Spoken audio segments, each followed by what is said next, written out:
In this video, we'll look at how to highlight cells that contain unique values in a specific range in Excel.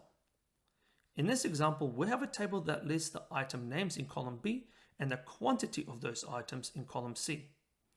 The table contains both unique and duplicate item names and quantities.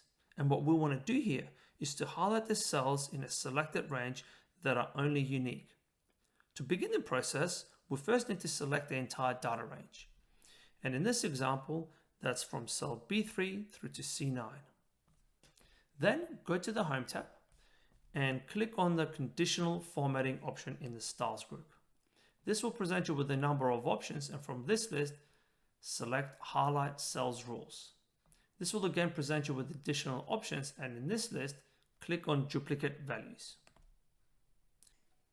This should now display a Duplicate Values dialog box. In the first drop-down list, select the Unique option. And in the second drop-down list, where you nominate how you want to format the cells that contain unique values, you can either select from these pre-existing cell formats or customize your own. Let's go ahead and customize our own by clicking on the Custom Format option. This will display a Format Cells dialog box.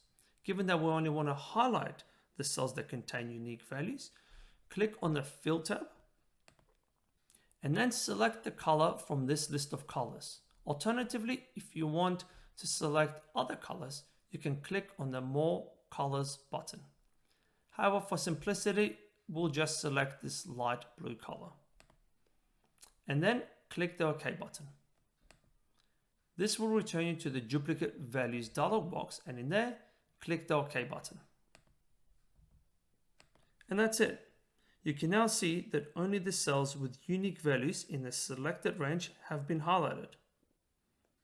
I hope you found this video useful. If you did, please click that like button and subscribe if you haven't already.